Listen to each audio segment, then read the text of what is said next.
Bonjour chers frères et sœurs africains, bienvenue sur la chaîne Ingeta Africa.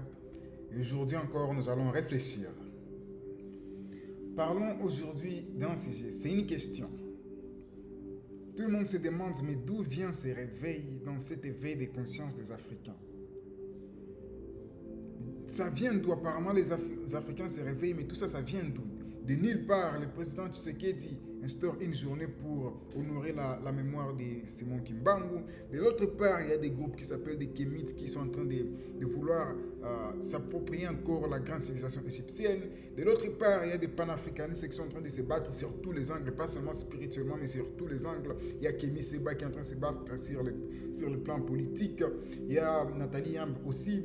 Il y a Kalala Mutunde qui était en train de vouloir remettre l'intelligence des Africains encore à niveau. Il y a donc plein de gens qui sont en train de se battre pour l'éveil des Africains. Mais ça vient d'où? On a passé beaucoup d'années, tout le monde a accepté ce qui était là, mais ça vient d'où? Pourquoi les gens sont en train de remettre en question des choses qui ont toujours été acceptées depuis des siècles? Il y a des gens qui sont en train de dire que non, maintenant c'est l'apocalypse, c'est les signes de la fin. Le monde touche à sa fin. Bien sûr, les gens qui disent ça n'y croient même pas parce que c'est drôle de dire que vous croyez que le monde touche à sa fin et vous continuez à aller à l'école. Pourquoi vous allez à l'école si le monde touche à sa fin? C'est drôle de continuer à dire que c'est l'apocalypse, mais vous voulez envoyer vos enfants en Europe. Pourquoi si le monde touche à sa fin? Donc vous-même, vous n'y croyez pas. Donc vous êtes dans des choses que vous ne croyez pas vous-même. Mais moi, je vais expliquer qu'est-ce qui se passe. Cet éveil de conscience n'a été occasionné par personne. C'est un fait naturel. C'est occasionné par un changement magnétique terrestre. Et je sais que c'est un sujet qui est très difficile à comprendre, les changements d'air, la précision des équinoxes. Parce que nous sommes en train de sortir, ou nous sommes déjà sortis à l'ère des poissons, et nous sommes en train d'aller où nous sommes déjà dans l'ère du Verseau. Mais je sais, vous vous demandez, mais tout ça, ça signifie quoi? La raison pour laquelle j'étais en train de parler des champs magnétiques terrestres. Il faut comprendre comment notre univers fonctionne. Notre système solaire, donc nous vivons dans un cycle qui est aussi entouré par d'autres cycles, Et nous savons tous qu'il y a le soleil qui est là, qui est en train de produire de l'énergie à toute la création. Et il y a la Terre, notre planète, parce qu'il n'y a pas que la Terre, il y a beaucoup de planètes. Il y a la Terre qui est notre planète qui tourne autour du soleil.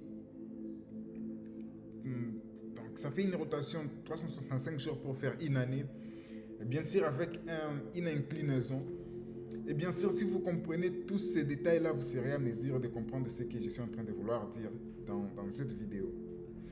Et maintenant, chaque fois que la Terre est en train de tourner, donc ça tourne autour du Soleil, il y a certains changements magnétiques qui s'opèrent.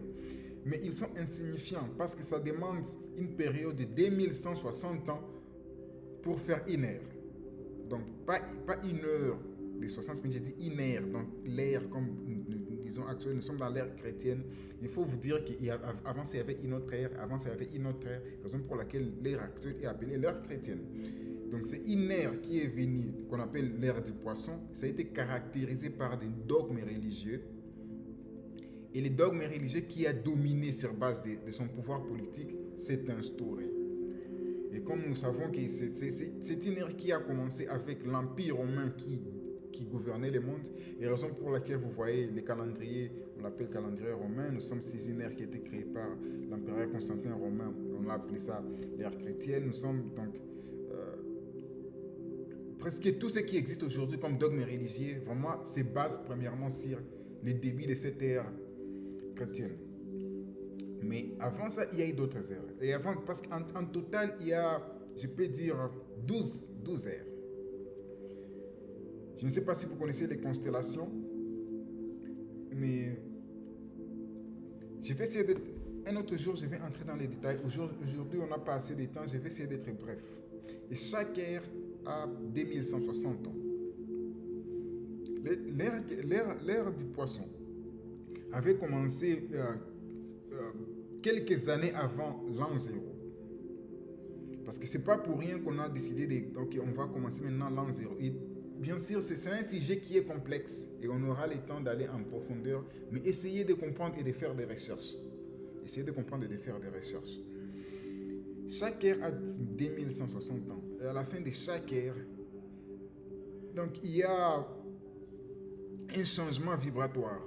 Donc la vibration que produit le Soleil vis-à-vis de la Terre et l'inclinaison de la Terre produit certaines énergies qui modifient le mode de fonctionnement des humains, le mode de fonctionnement des animaux, le mode de fonctionnement politique. Donc ça change même tous les pouvoirs en place. La raison pour laquelle vous allez entendre parler du New Age, l'âge d'or et tout ceci. Donc, en bref, tous ces changements qui sont en train d'être opérés dans le monde, c'est juste, ça peut s'expliquer par les changements d'une ère à une autre. Bien sûr, les gens ont interprété ça de beaucoup de manières différentes.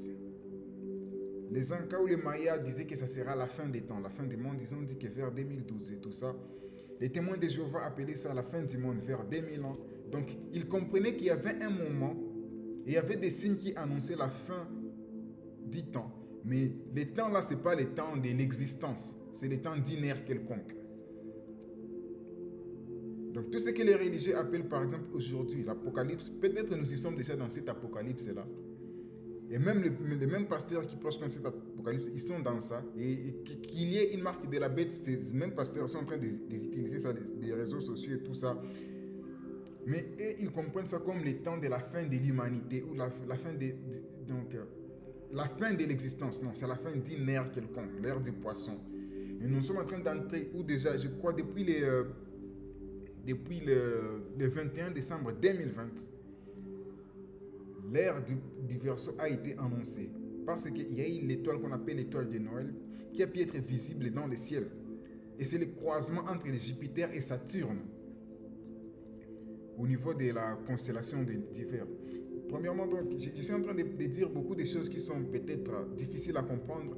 Faites des recherches sur la précession des équinoxes, les constellations, les champs magnétiques terrestres, les dégagements, donc les changements vibratoires, et vous allez comprendre beaucoup de choses. Alors, donc, comprenez que l'ère du Verseau commence quand le soleil, à l'équinoxe de printemps, s'élève dans la constellation du Verseau. Avant l'ère du Verseau, il y avait l'ère du Poisson, avant il y avait l'ère du Bélier, il y avait l'ère du Taureau, il y avait l'ère du Lion et tout ça. Et chaque ère qui représente, les pouvoirs est caractérisé par cette ère-là. Raison pour laquelle même l'ère chrétienne que nous avons tous connue, qui a duré plus de 2160 ans, et je rappelle, ça n'a pas commencé à l'an 0, ça a commencé bien avant cela, a été caractérisé par les poissons. Raison pour laquelle le premier signe des premiers chrétiens, c'était quoi? Les poissons. Vous pouvez faire des recherches. Je crois même qu'il y a même un secte aujourd'hui chrétien qui continue à s'appeler Mungu Samaki, en swahili qui dit Fidje Poisson. Parce que c'était caractérisé par... Donc c'était l'emblème de cette ère. Vous pouvez chercher les premiers signes des chrétiens, ce n'était pas la croix, non. Vous ne faites juste pas des recherches. Votre problème est que vous voulez toujours croire tout ce que les pasteurs vous disent. Il faut demander à vos pasteurs, c'était quoi les premiers signes des chrétiens? Comment ils se reconnaissaient? C'était par les poissons, ce qui symbolisait le Christ. Donc nous étions dans l'ère des poissons. Et maintenant, cette ère des poissons qui a pris plus de 2160 ans est en train d'arriver à sa fin, ou déjà à sa fin, nous sommes en train d'aller dans l'ère du Verseau, ou déjà au début de l'ère du Verseau. Et c'est une ère là où les ondes, donc les changements vibratoires, les champs magnétiques, donc des énergies sont élevées. Pourquoi j'ai dit des énergies élevées? Donc l'ère du Verseau a certaines caractéristiques. La remise en question. Vous allez vous rendre compte que pendant toutes ces années, personne ne s'est donné la peine de se poser des questions que nous sommes en train de nous poser maintenant. Pourquoi ceci? Pourquoi cela? Pourquoi ceci? Pourquoi cela? Est-ce que c'est vrai? Est-ce que c'est pas vrai? Pendant plus de 2000 ans, les gens ont tout accepté. Et aujourd'hui, de nulle part, les gens commencent à remettre les choses en question. Et c'est comme si ça vient, boum, tout le monde se réveille. Parce que c'est comme ça. L'énergie que le soleil est en train de nous donner actuellement n'est pas la même énergie qu'on était en train de recevoir pendant l'ère des poissons. Et ça a toujours été comme ça. Dites-vous que l'humanité n'a pas 2000 ans. L'humanité date des milliers d'années. Et comme j'ai dit, il y a 12 constellations, il y a 12 ères. Donc il y a 2160 ans fois 12. Donc pour que la Terre fasse une rotation complète, ça fait 25 600 ans. Et ces 25 600 ans sont divisés en 12. Et ils sont appelés des ères. Et chaque ère prend 2160 ou disons environ 2000 ans. Et chaque ère a ses caractéristiques et caractérisée par certaines choses qui sont toujours en harmonie avec l'énergie que le soleil produit. Alors l'énergie que le soleil ou l'énergie que l'univers recevait à l'ère des poissons n'est pas la même énergie que l'univers est en train de recevoir maintenant. Donc, les choses qui avaient le pouvoir dans l'ère des poissons, comme l'esclavage, la colonialisation, des pasteurs en train de mentir tout le monde, les potes en train de mentir tout le monde, les leaders religieux en train de mentir tout le monde, ne seront plus possibles à l'ère des Verseaux, parce que nous sommes à l'ère de l'éveil des consciences. Maintenant, les gens vont beaucoup plus se concentrer sur les relations directes avec les divins. Parce que l'énergie sera assez élevée que personne n'aura plus besoin d'avoir un pasteur, d'avoir un prêtre, d'avoir un imam et tout ça. Les énergies seront tellement élevées que l'énergie va se rapprocher du divin. Parce que nous tous, nous sommes des êtres divins. Et tout le monde va commencer à prendre conscience du divin qui est en lui. Et ça a déjà commencé. Et même pour ceux qui sont encore résistants, ils sont en train de se poser des questions. Je connais beaucoup de gens qui sont en train de voir ces mouvements de panafricanistes, des kémites et tout ceci. Ils sont en train de résister et prouver leur loyauté ou leur fidélité à leur croyance, mais ils se posent des questions. Et c'est normal. Parce que même vous êtes touché par ces énergies. C'est à chacun de décider. C'est à chacun de décider si tu vas continuer à rester dans ces énergies basses ou tu vas élever tes énergies. Parce qu'en élevant ton énergie, tu te rapproches du divin. Nous sommes tous des êtres divins. C'est juste que l'ère dans laquelle nous étions avant, c'était l'ère des énergies basses, là où on te disait quelque chose et tu acceptes.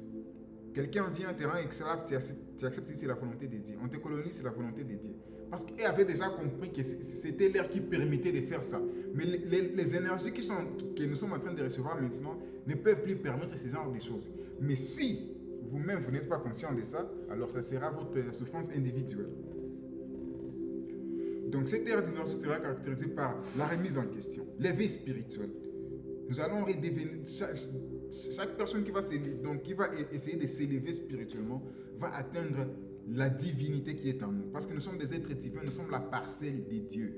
Dieu ayant créé l'humanité, a mis sa parcelle en nous. Donc nous, et ça c'est dans chaque être vivant, que ce soit dans l'arbre, dans l'air, dans l'animal, dans l'être humain, nous avons tous la parcelle de Dieu, les cas de Dieu, l'énergie vitale de Dieu. Cette ère sera aussi caractérisée par la chute des dogmes religieux, de toutes ces choses qui ont abruti et aliéné l'humanité. L'élimination d'égoïsme. L'ère des poissons était une ère dont tout le monde était égoïste. Si encore aujourd'hui vous vous sentez toujours égoïste, vous avez du mal à aider quelqu'un, vous avez du mal à oublier le mal, vous avez du mal vous avez toujours tendance à penser à vous-même. Donc dites-vous que vous n'êtes pas encore connecté aux énergies divines qui sont en train d'être envoyées. Cette ère sera aussi caractérisée par l'anticonformisme. Si toujours vous avez tendance à vous conformer à ce que la société dit, vous avez peur de ce que tel va dire, donc vous êtes vraiment déconnecté. J'ai passé presque toute ma vie en ayant peur de ce que les gens vont dire. Qu'est-ce que donc la société va dire? Qu'est-ce que mes frères vont dire? Qu'est-ce que mes sœurs vont dire? Qu'est-ce que ma famille va dire? Qu'est-ce que l'église va dire? Qu'est-ce que l'école va... Non. Il arrive un certain moment, tu te dis maintenant, je suis un être divin. Donc la divinité en toi va te faire connaître ce qu'il faut faire, ce qu'il ne faut pas faire, quand rester strict, quand demander pardon, donc tu seras un être conscient. Enlevez-vous de la tête ces histoires qu'on est en train de vous dire pour vous rendre pur, que non, c'est la fin du monde, c'est l'apocalypse. Non, ce sont des gens qui n'ont pas compris le fonctionnement de l'univers. L'univers n'a pas 2000 ans. L'univers a des milliers d'années. Et chaque ère vient avec des choses spécifiques. Et même dans ces ères-là, il y a encore d'autres subdivisions. Vous allez vous poser des questions, pourquoi à un certain moment, du coup, après des milliers d'années, du coup, apparemment, il y a une nouvelle intelligence sur comment aller dans l'espace. Donc, c'est juste à partir après la Deuxième Guerre mondiale qu'il y a eu la nouvelle intelligence que nous, on peut aller dans l'espace. Pourquoi il n'avait pas cette connaissance-là avant? On peut rentrer en arrière. Il y a un certain moment, du coup, de nulle part, tout le monde a su que maintenant, on peut créer des moteurs pour se promener maintenant en voiture, en train, tout ça. Pendant qu'on a passé des milliers d'années et personne n'y pensait. Il y a eu un certain moment, du coup, les gens se sont dit, on doit aller découvrir de nouvelles terres. Pendant qu'on a passé des milliers d'années, personne ne s'inquiétait de savoir s'il existe un autre continent qui s'appelle l'Amérique ou l'Afrique. Donc, même une ère est subdivisée par certaines choses. Nous sommes à l'ère, donc la première chose de l'ère du Verseau, la remise en question des innovations technologiques. Parce que comme nous sommes en train de vivre maintenant, en 2023, comparé à comment on vivait en 2005, en 2000 ans, c'est pas la même chose, même d'une manière technologique. Et cette ère va être caractérisée par des choses merveilleuses, si et seulement si vous y êtes connecté. Si vous voulez rester dans vos énergies de l'ère du poisson, alors vous allez continuer à être manipulé. Et surtout, ne cherchez même pas donc si vous avez des plans de construire, donc vous voulez devenir aussi un leader religieux, sachez que, à moins que vous le soyez déjà, vous allez bénéficier encore des gens qui sont encore enchaînés dans ces énergies-là basse. Mais la nouvelle génération, donc la nouvelle génération est une génération qui est déjà avisée. Les enfants qui sont en train de naître vont naître sous une nouvelle énergie. Et ceux qui sont vivants maintenant, c'est soit vous êtes connectés, soit vous restez derrière et bon. Mais moi, au moins, je vous ai prévenu, je vous ai averti. Et l'Afrique, ce que vous êtes en train de voir aujourd'hui, c'est juste que les Africains sont en train d'être connectés à cette nouvelle ère. Donc, ces énergies puissantes, ce sont des énergies divines. Parce que comme vous savez, il n'y a que Dieu qui peut tout créer. C'est vous qui avez créé le diable. Maintenant, votre diable, apparemment, lui aussi, il crée les péchés, il crée ceci, il crée ceci. Mais non, chez nous en Afrique, Dieu a tout créé, les biens et les mal, pour faire l'harmonie. S'il n'y a pas de bien, il n'y aura pas de mal. S'il n'y a pas de mal, il n'y a pas de bien. Dieu a tout créé. Et ces énergies qui sont en train de venir sont des énergies divines. Au nom de Dieu Tout-Puissant et de nos ancêtres méritants, je vous remercie. Libérons-nous. Ingeta.